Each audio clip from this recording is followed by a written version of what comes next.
Hi, it's been a while. Welcome back to the ranking of Naruto games. The show where I play and rank every single Naruto game in existence. If you're wondering why I've been gone for so long, well, I'm a broken man. The person you see on screen right now is not the same person you saw last time. I finally broke. You see, one of the things that defines this show is that I actually play and complete every game before I rank it. No matter how long the games are, no matter how good or how bad, I play them to completion. This game, however, it was a struggle like none I've ever faced before. I needed to take constant breaks just to take my mind off of it. Often, I would browse today's sponsor, Kaioken Clothing, because it always brings me some peace of mind to look at this store. The online store where you can get t-shirts, hoodies, or masks inspired by your favorite anime shows. I can't really find their Naruto collection anywhere, but the items are still there. The Akatsuki t-shirt is still there, the Sage Mode hoodie is still there, so I don't know what happened. Point is, if you search for the Naruto stuff, you can still find it. I highly recommend checking out their remix section. It includes their own alternate takes on character designs, changing them slightly, making them look a bit more unique. And when you're ready to buy something, use promo code Globku at checkout. You'll get 10% off with free shipping on top of that. Thank you, Kaioken Clothing, for sponsoring this video. Alright, let's talk about Ninja Council 3. Ninja Council is a beat 'em up. Previously, it had side-scrolling levels with platforming and puzzles. The first game was bad, but it showed some promise. The second game was somehow worse.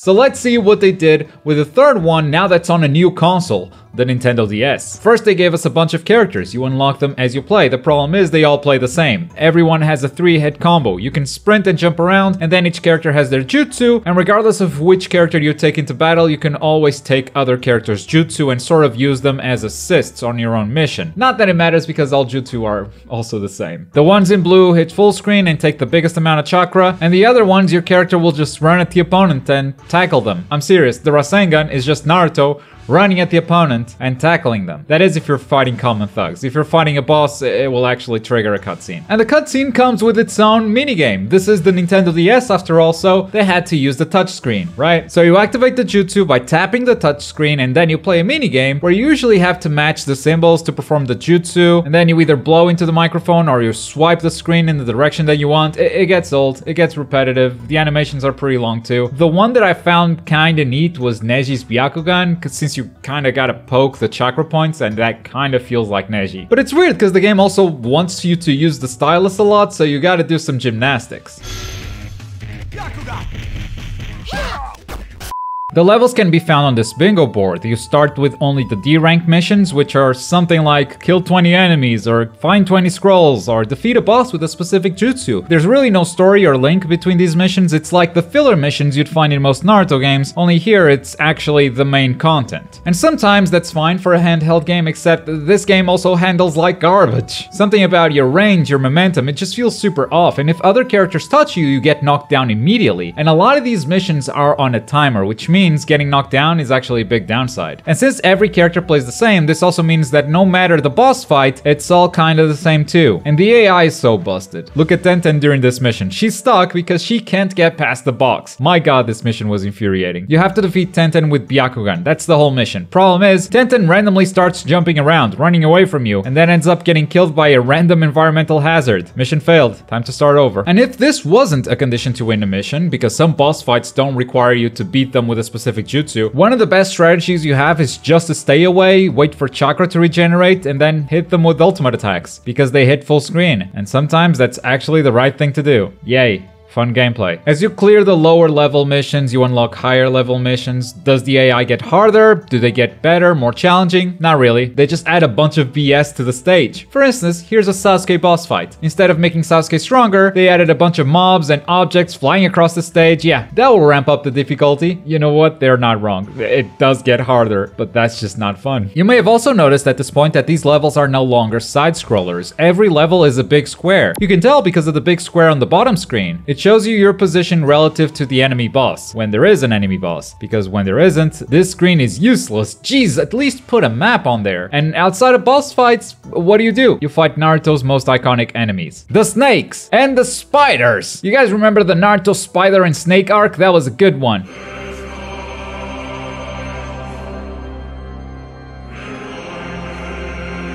And the whole mission design is so freaking bad. There's so much just left to chance. First of all, it's not hard, but like I said, it handles like ass. Enemy height can make it awkward to hit them with attacks. This sand level has these slopes that affect you but not your enemies for some reason. And if your mission is, for instance, to kill 20 enemies but you knock them off stage, that doesn't count as a kill. So very often what you're actually trying to do is save your enemies from falling, because if they do, that's one less kill that you get within the time limit. There's so much wrong with this level and mission design. And also, the enemies are not on the map when you first spawn in. They kind of spawn at random. You know, just to add a little bit more randomness to each mission. Do you want more BS missions? Here's one where you have to collect scrolls. Where are the scrolls, you ask? Well, they randomly drop out of these boxes that you can break and out of enemies you can defeat. So if you get unlucky with the drops, you know what that means. Time to retry. And since all the characters play the same, there's very little motivating the player to just keep playing, because it feels like there's no progression. I mean, I unlocked a gallery and I can't even open the gallery. What the hell? Do you have to rank up to Jonin to see a gallery? That's kind of ridiculous. It took me over 1 hour to clear the D rank missions. This unlocked the C rank missions, which stay the same. And I was halfway through the B rank missions, which still haven't changed, by the way, when I started asking myself, what the f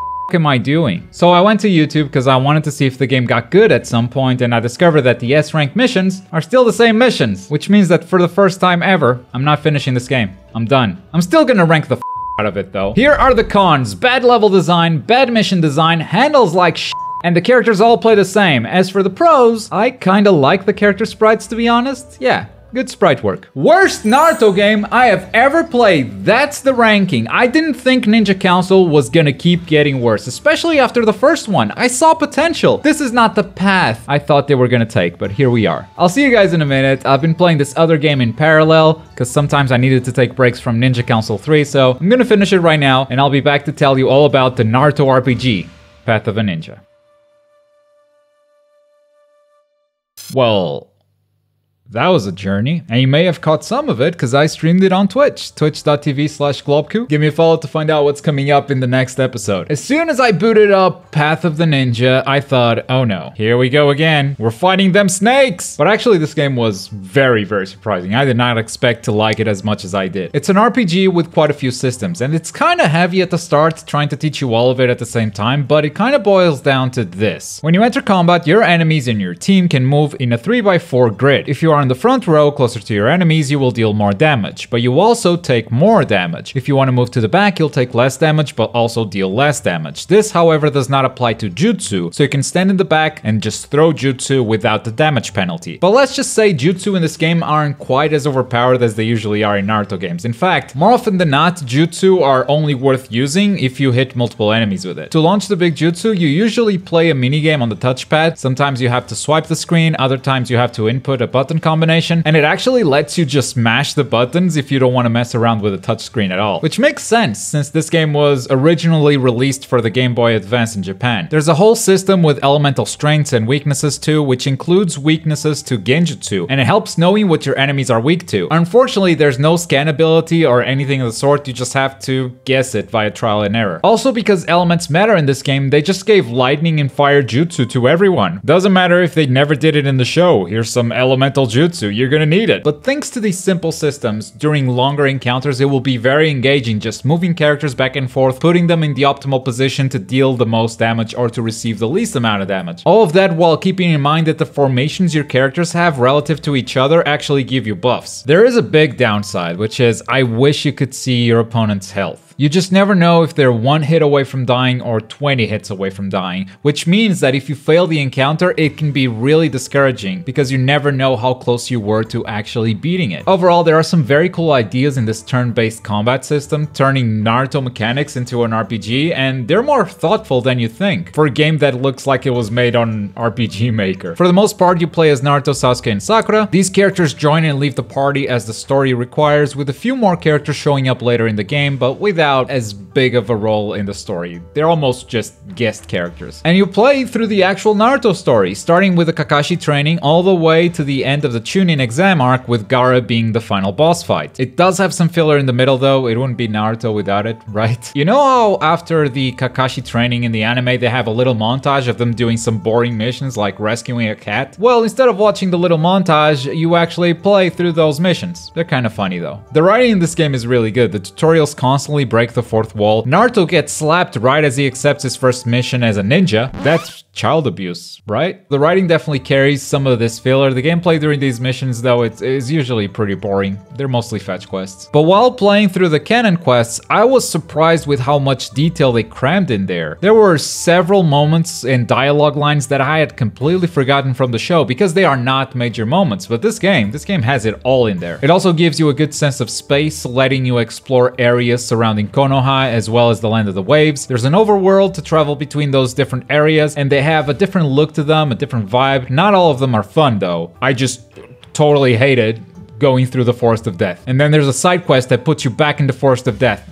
Never again. The game only has 4 directions while exploring, so these diagonal paths are an absolute pain. Over time, you also gain new abilities to explore, which lets you unlock extra chests in the world, like climbing hills, smashing rocks, or walking on water. But its outdated design did get in the way quite often. First of all, it's got a ton of random encounters. And exploring some areas was already frustrating because there's only 4 directions. You add the constant interruption of random encounters and it gets really annoying. These areas are often mazes too, and the game doesn't tell you where to go, you just have to find the path yourself. And actually it's not that hard to find it, but sometimes you want to explore and find more chests with gear and items, but the random encounters really made me wish I didn't do that sometimes. Between fights you can also heal your characters by going into the menu and selecting the heal ability. This was a lot of button presses for something you actually do very often. But the worst of all is if you die, you go back to your last save. There's no checkpoints. In fact, when you die, the game reboots itself. That's how badly you die. Naruto, Path of the Ninja! No autosaves!